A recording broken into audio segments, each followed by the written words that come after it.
Because then what I would recommend, I mean, obviously, if you're doing medical, so medical office for the most part, right? Well, historically, yeah. So right now, let me just give you an example. So I have a client that's looking for a 4,000 square foot standalone building in Gainesville, Georgia.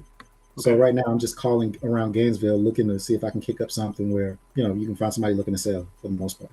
Yeah, no, that makes sense. So Yeah. I mean, you could basically take on CoStar, Gainesville as an example, or even the greater MSA, right? Or close, or even that entire county, and you can export an entire list, or I guess up to 500 properties, right, of all the medical offices in that location, or any asset class that you choose, right? And you could start there. And I would even just say like, hey, making sure you're prospecting. Let's just say minimum. It's not the same as Reanime when you're pulling lists with CoStar. You're going to have to do something of like minimum square footages. So like a 10,000 to 30,000 square foot building. And if you want to control your price points, you can even say like maybe start with 20 or 30,000 as the minimum. From the square footage. Yeah, when it comes to Yeah. square footage. So you start with maybe 20,000 at the smallest and just do 20,000 plus square feet for medical office in certain locations. You could even start looking at properties that have any type of level of vacancy, right? Like that was something that we also have done many, many times. So we target properties that have a minimum of 10,000 square feet of vacancy and the building itself is above 30,000 feet so that we can start prospecting those types of properties because we know that they have a need to sell, right? Or a possible need to sell. They have a vacancy and you can keep growing that number, right? So you can just say like 10,000 for 30,000 foot minimums. You could do 40, 20,000 square foot vacancies up to 50,000 because you just want a bulk of the building to be vacant.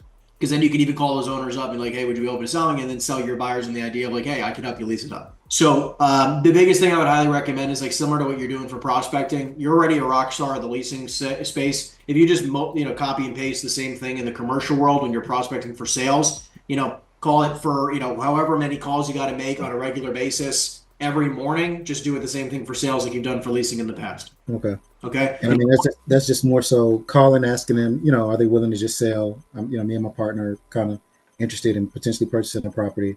Yeah, so I just dropped the script book in the chat here. You can download that. And literally, when you look at the script book here, you can open it up to any, let's see here. You're going to do, let's see, multifamily, triple net lease buildings.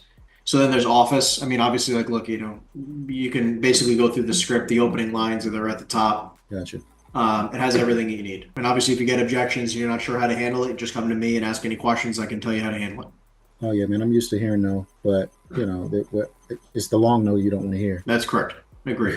Which is why, like, listen, man, I joke around because I'm from Jersey because I just talk direct, I talk fast. Like, I want an answer, yes or no. I don't care, but don't give me a long maybe, right? Like, I don't need a maybe, right? Are we transacting or are we not? And that's why, like, everything that my script talks about is like, are you totally against selling the property, right? Like, it's not like, hey, would you be open to the idea of me evaluating your property for you? I don't do the long bullshit, dragged out stuff of like most commercial brokers who just like, oh, can I give you a broker price opinion? Can I massage your feet for you? Right? I don't do that. I'm like, are we selling the property? You're not selling the property. I want to know. So thank you. Have a nice day. That's it.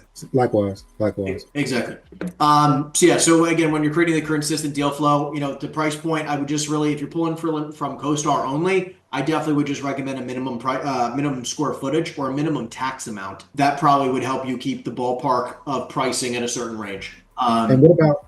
I'm sorry to cut you off. Okay. But what about taking down those properties? I mean, I don't just have like a wealth of capital just sitting here. That's like, so when you're going in, I think I spoke to you about this when I was speaking with Brandon. Yeah. But I don't have just a wealth of capital just sitting to the side saying, hey, look.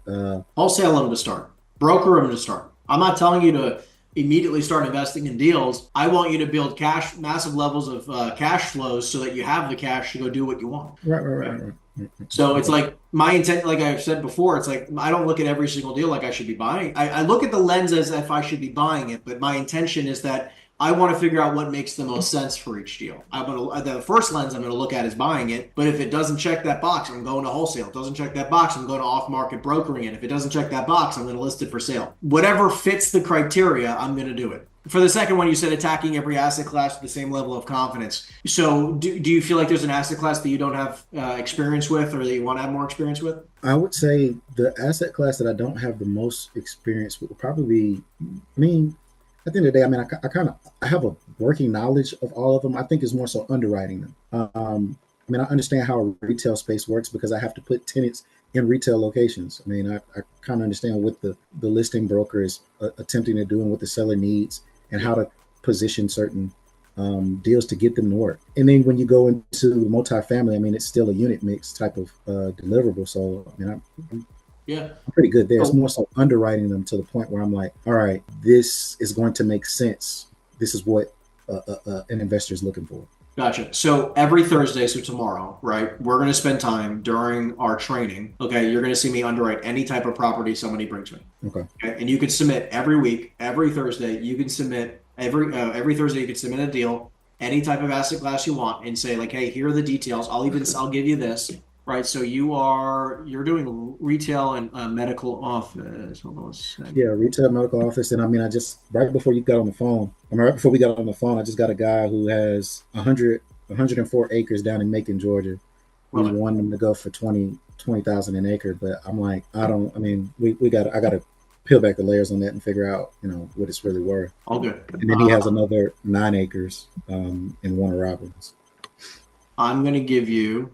Because right now, what I did was I went on Fiverr and I spoke with some guy who's like really detailed in finance and he kind of creates performance. So I've kind of explained to him what I'm looking for, but essentially like a deal analyzer where I would be able to initially be able to pinpoint whether or not this is a good You're good. wholesale commission. So this is exactly what you're going to need. I got you right now. So you're going to this is my underwriting spreadsheet for retail. You could use it for office as well. So jump in here. And then what I want you to do is just go to file and make a copy for yourself. But this is everything you're going to need. All you're going to have, you'll see me use this spreadsheet, this exact spreadsheet every Thursday. And you can literally go through the modules in the underwriting trainings. Okay, all the recordings are there from every previous one that we've done. You can just watch them and watch them and watch them and watch them, and you'll see me plug in details, and you'll easily be able to get a grasp of it. What I highly recommend is when you get a deal, every single time you get a deal, make a copy of your master copy. Do not use your master copy. Make a copy of it so you always have one that's not touched, so that in case you got something up. I've done that before. Yeah. So just make sure you do that. And then second thing is whenever you get a lead, practice doing it. Put in the numbers, plug in all the details, and then you'll come to a conclusion. And then you can send me this link for the Thursday trainings, and I can give you my feedback and be like, hey, change this, change that. Like actually, like you'll send me all the details, the rent roll and everything, and I'll give you some feedback along with it. Okay. I would just say like, listen, I've used this sheet thousands of times. Just the more you use it, the better you get, the faster you know how to, quickly underwrite property. So this will be a really easy way for you to do that. And if you have any properties, by the way, right now, you can start using it. If you even want to just use a listed property that you have now, you could do that as well. And I'll get into the model. I mean, after we get off, and I'll start tinkering away at it and figuring out how it populates.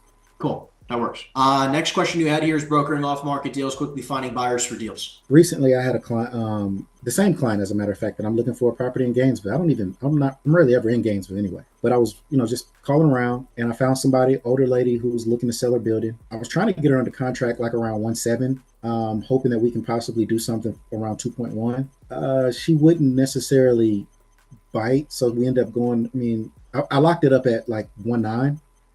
And I couldn't find someone to purchase it, right? So then it was to the point where I was like, all right, I got to do something. So I kind of backed out of the deal, and then I was like, look, this is what we can do for the next 30 days. We can put it on market and kind of figure out exactly what the true value of your property is, and get you the best that we can.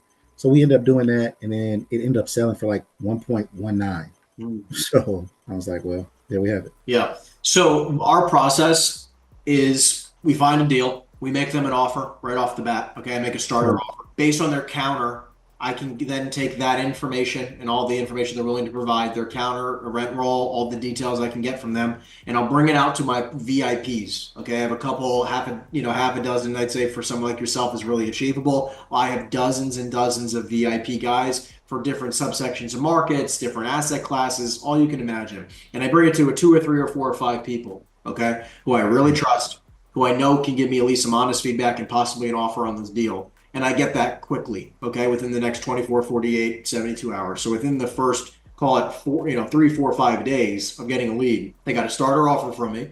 And then I take them out to my VIPs and I can get another 3 to 5 offers on it. Okay. Now that I have this feedback, I don't present those offers yet. I get the feedback. Now, based on those offers, of where those people are going to be, I can then decide what I want to do with this property. Okay. After you have it locked up. I don't need it locked up. That's what I'm saying. I don't need it locked up. Oh, I've gotten a counter from the seller, and that's it. That's all I've got from the seller, right? Yeah. He says, like, again, he wants 10 million. I offered him 5. He goes, 5's not going to happen, but I'll do 8. Now I take the 8 and I say, can you get me a rent roll, a P&L, and all that kind of stuff? I now have all the documents. I take all the documents and I give it to my VIPs. Okay. Right. My VIPs now give me feedback saying 6 million, 6.5, 7, 7.5, and now I have this information. And then I can go back to the owner and I can make a decision. Well, clearly, first offer I'm going to come up with, right? I started at 5. I'm going to go to 6 million, and I'm going to see how much room I have. Because if he agrees to 6, I sell it to my 7.5 guy. I make $1.5 million, right? But if he counters me back at it, let's say he says the best number I'm willing to do is 7.5 million. The highest offer I have is 7.5 million.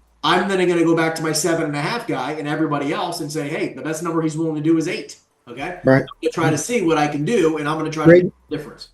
Essentially creating your yield. That's what creating I'm saying. Create your spread. Create the spread. Exactly right. Exactly. So, and then based on that, if the spread, let's say that I get my seller to 7.5 and my buyer to 8 million, I'll just make a 6% commission on 8 million and call it a day. Depending on what that yield is or what that spread is. Correct. It depends on the spread. Now, look, if he hypothetically, the seller say, look, if I got an $8 million offer from a buyer, and then I go back to the seller and say, listen, best number I can do is 7 million, and I get him at 7, and the buyer is at 8, I'm wholesaling. But if the spread's only 300 grand on an $8 million deal, that's not even 4% commission. I'm going to broker it, right?